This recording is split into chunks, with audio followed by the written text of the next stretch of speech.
Hey guys, it's me again, Orchler. What is where we left it off? Let's see. Checking. Bell is born. He has his lightning. He accidentally shocked Thor with it. And let's see. He knows Hephaestus has pretty good relationship with her. He went down to the human world, helped kill 2 dragons, and let's see. Helped kill 2 dragons, came back, and after a thing was announced, he and his family was banished. Now, retcon something right here. After he defeats Thor, and he actually pleads with the gods, like for a last appeal, that he's fine, and that he understands that it is his punishment that he should endure. But why is it that his family must suffer? As they simply say this, multiple accounts. Zeus pulling out, do you remember the time you fought with Ares, which I believe is someone I'd pull up an example? He's like, yes, you destroyed 3 great halls with the battle with him. There was a time you and Hercules got into a fight in a matter of strength. Hercules was the one to instigate it. But yes, you destroyed several more things. Time and time again, because of your father, we gave you lighter punishments. And one of the only few times you received a severe one was when we banished you to Hades, where you would fight a horde of, I guess better way to see, underworld beings that had become a threat. That was your punishment. Then after that, you got into an argument with, what was it? Give me a second. I'm trying to remember the name. Ishtar, about how she treats her followers and views them. Time and time again, you've done more and more, and we've punished you for it. But I've come to understand something. You will deal with any punishment that is sent with you. But if something's done to your family, you'll truly learn your lesson. As then he's like, now leave before I decide to do even worse. By taking away your powers. All of your powers. As he respectfully bows and leaves with his head hung low and waving, and before he goes, Hephaestus, before she lets him go, says for him to kneel as she gives him a hug around the neck, essentially saying, "It's nice knowing you, Belle." She's like, "It was nice knowing you too, Hephaestus. And I will not bring dishonor upon this weapon. Never will it land on the neck of the innocent," as he would say. It's like, and sure it doesn't. As they walk through, Hephaestus looking down, knowing that one of her friends have just been banished to the human world. And now, when they land there, it's like a holy descent befitting a god, with Belle being the largest amongst them.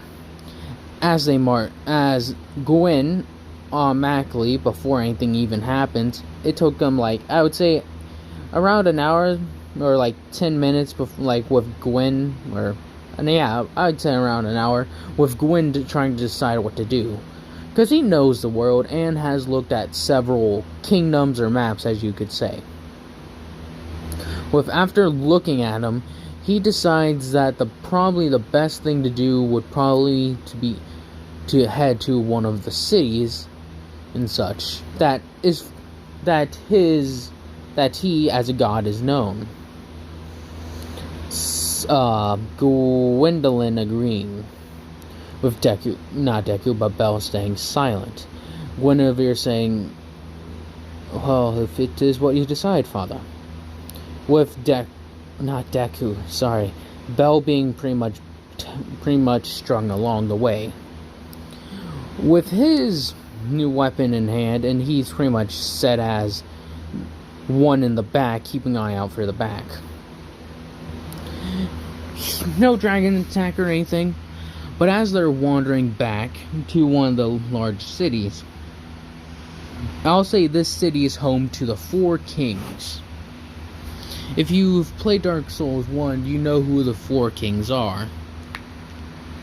And what they will do is that, if I remember correctly, they had the gift of foresight.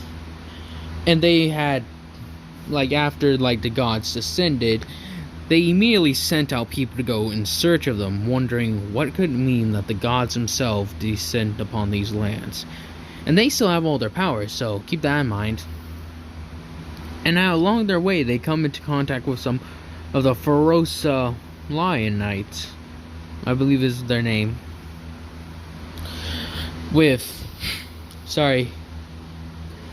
Try not to yawn. So good. With them approaching them. And one of them was actually there the day Bell fought alongside them against the 2 dragons. Him bowing in respect to Bell's strength. The other 2 are like, why do you bow? He's like, shush. As he's bowing, one of them the other ones don't even know who he is, because the moment these guys were gone, but they did hear the descriptions, and they also give a slight bow. And the warrior notices that Bell adopted the whole crossbeard design, as it seems like that was his own weapon.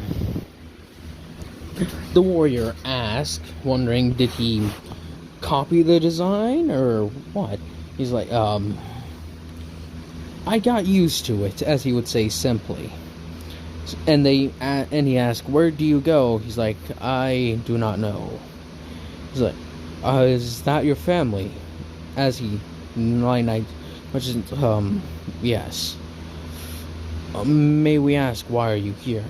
It's like, it is a punishment. For what? For interacting with the human world. He's like, what? We have rules and set, and interacting with the human world without strict permission is forbidden by one of the greatest laws. Fearing that we may, to stop some gods from taking advantage of humanity. Now, if you must beg me, I must leave. He's like, and you may go, my lord. Sorry for holding you up. It is no problem. Him being very quiet and such, as he just walks in the back of his family's line. As the 4 kings, after a day, their men arrive and find where Gwen and all of them were. I don't know if the gods need sleep or anything, or that much sleep. So as they make their way towards the city, it's relatively quickly, like I said, a day's journey. They are found by the king's men as they are all escorted back. With this being known and such throughout the kingdom that a family of gods have descended.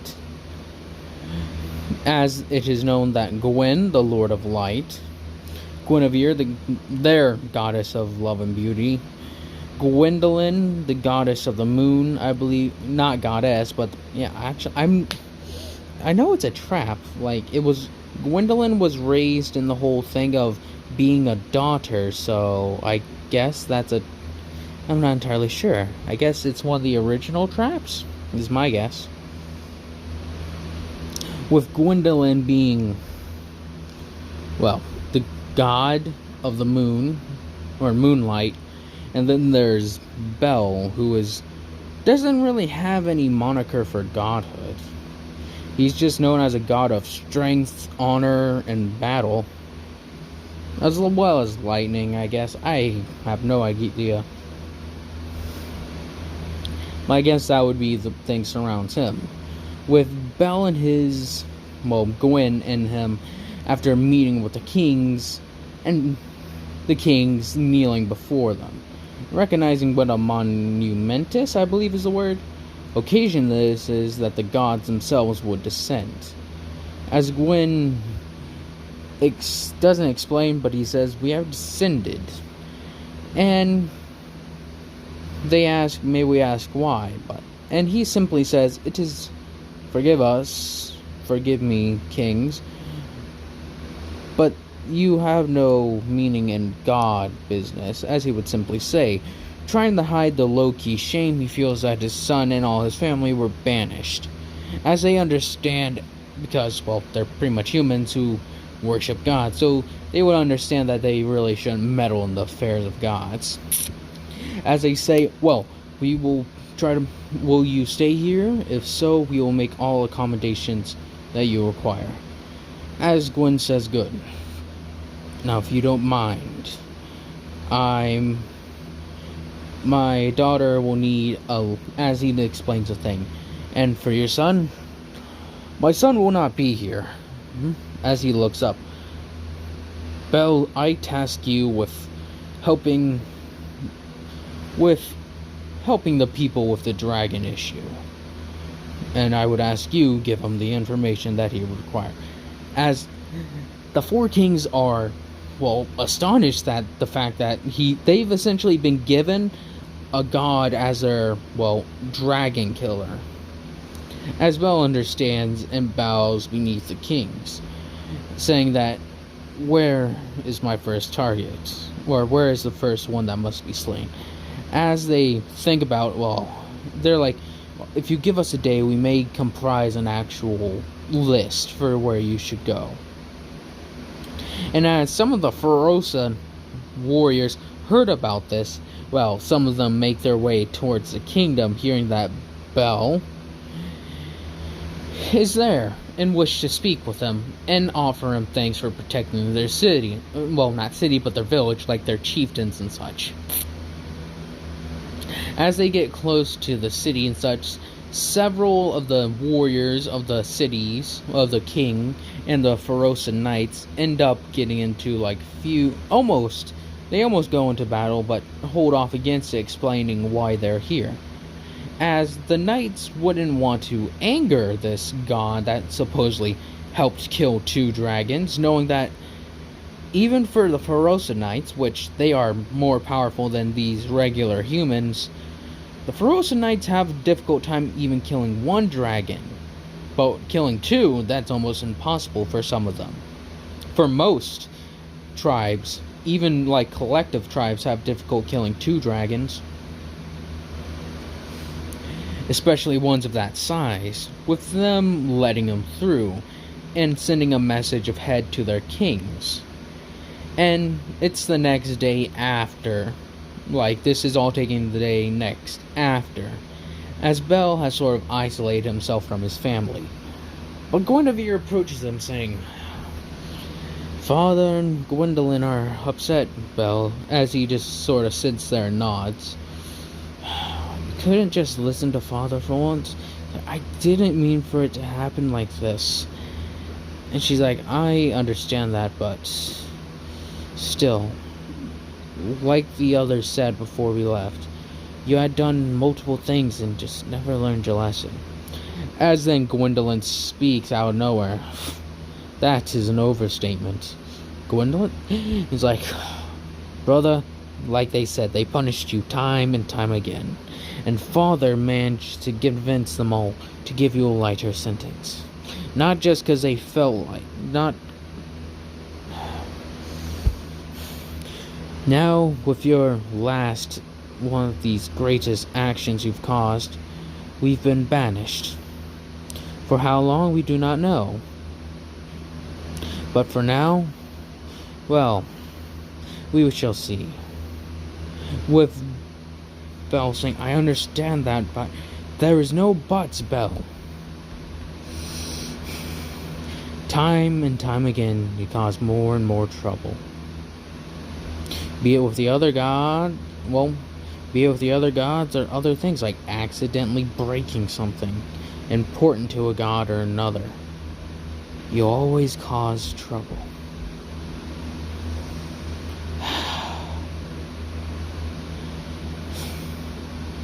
No, it doesn't matter. We are here now, and Father has sent you on a mission. You'll have the orders from the 4 kings, and you will go deal with it. as he hangs his head as he walks away, and Guinevere goes back to her room. Bell just sitting there, looking over his weapon and feeling it slightly. Festus doesn't, as he feels his hand over it, Festus doesn't disappoint with her weaponry as usual. As it's the first crack of dawn after he took a little power nap, staying up for most of the night. As when the Pharosan Knights will arrive, it's a little bit after Bell has gotten the thing of dragons that have been known to haunt the areas. With not Deku, but Bell taking this list of names and swearing that he will not come back until he has taken every single last one.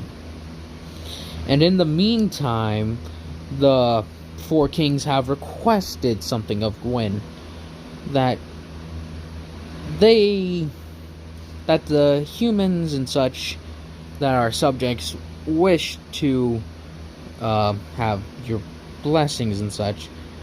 Guinevere being one of the ones to mainly do this, as she is a goddess of love and beauty, and she does love her, I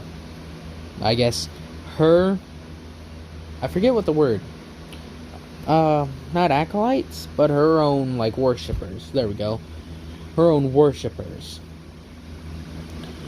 Gwendolyn has her own set, as Gwendolyn has his own set. Get confused with that information after I learned it, because I always thought that Gwendolyn, everyone knew Gwendolyn was a guy. And I thought it was just with the clothing and such, I just thought it would be well, some of the gods do dress pretty eccentric and such. So I thought, well, it maybe makes sense. It obviously sounds like a guy. Probably is a guy.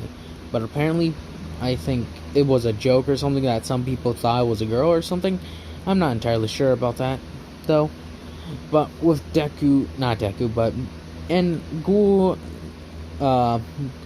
Gwen giving his blessing to blessing to the four kings who follow him actually very closely.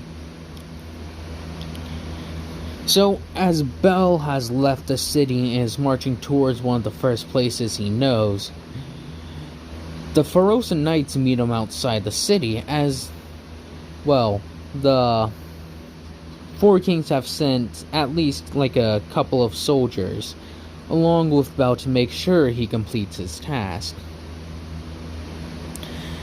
And Gwen is still very angry and disappointed with Bell, with Guinevere administering her whole prayers and such to her worshippers. Same thing with Gwendolyn. And Gwendolyn has his own church.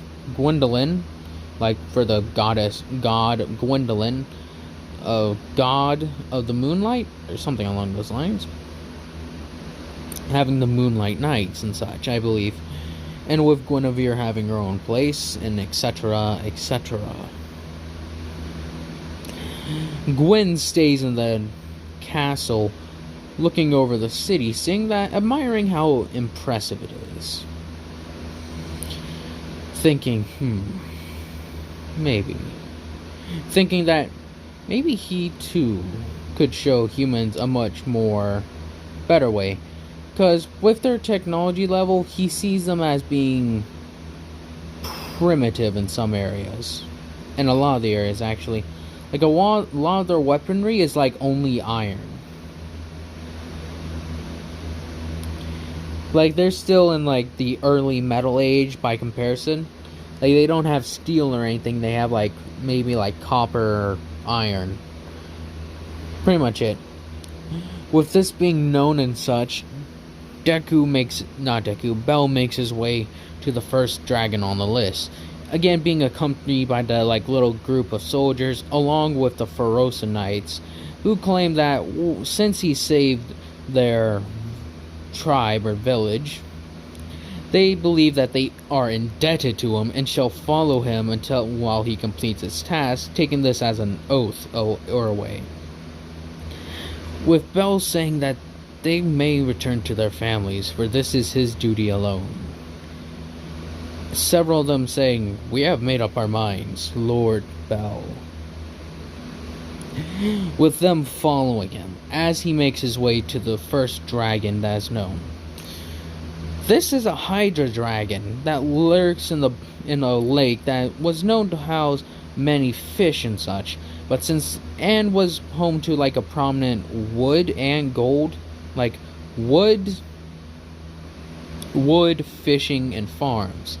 But this hydra that walks on land, it isn't one that's just bound to the lake, it's just where it primarily rests, chased everyone out of there when it found a way through like deep water canals beneath the earth. As Bell has agreed to go fight it, Phil making his way to the lake. Well, not the lake, but to the place that's known to Rome. Him saying for the Ferosa Lionites to wait here while he deals with it. Several of them trying to object, but listening to their one that they're indebted to. As he makes his way into the woods, he checks around the areas that they said that it lurks. He sees tracks, but he does not see the beast itself. As when he turns his back, on top of a ridge near like a more mountainous or like a heavier, like an, I guess, little mountain, like a tiny hill, the beast picks its head up and then instantly charges up several blasts of water and blasts him away, sending him flying and crashing through trees as he catches himself using the spear, or the cross spear. As the beast sizes him up, Fema looking to meet it head on. As it lunges its head forward, he has his lightning, so he uses it, sort of imbuing the lightning spear with it, and chops off one of the heads in a single mighty blow, causing this thing to rear back. As then he rushes forward, like sort of stabbing into this thing's body as it tries to crash him or bite on him again and again. As then eventually it actually hits him with its tail. Sending him again flying through more trees. As Bell regains his composure, he launches a lightning strike right down on it, this being actually a very powerful one, and it took him a second to charge it up. He rushes again and again, the beast and him glowing at it for at least an hour. You may think, well, didn't take him that long to kill those two dragons. Well, to be fair, he had a group of Ferosa Knights literally chopping into it as he rained lightning down on the dragons, and weakened the scales on it continuously. This thing isn't as strong as those, but it's still a one-on-one fight. Him eventually getting the upper hand and able to get above it after using a tree and sort of climbing it and jumping it after he's cut off a few more heads, charges up a lightning strike with his crotch spear, lunging far down and crashing straight into the beast's back, puncturing its heart. As its heart then explodes with a blast of lightning to ensure things finished off. He walks out of the forest saying that his job is finished. The soldiers have to ensure that the beast is slain. He isn't very injured, it's just that it took him a while because, well, no reason exactly, he just fought the thing. He didn't really get hurt, it's just that, well, still trying to get used to lightning, the cross spear. He is naturally skilled with it, but he's still finding, some of the right ways to use it. Not the whole, he isn't as skilled as he is, because he hasn't really had a weapon like this before. He's still finding the right way. He gets to stab and slash. And he's also, seeing what else he can do with it, testing it out, As the first dragon is defeated, then they move on to the next. And in a month's time, he's gotten, 4 of the dragons. First was the hydra, Second was another stone like a dragon similar to the ones that attacked the village. And the next time is he's gonna be fighting well, a very big dragon and a very small dragon. And I hope y'all have enjoyed this, and I will probably continue this soon. And I hope y'all will give me the feedback of what you thought of this. And I hope y'all will have a nice day, nice night, nice life.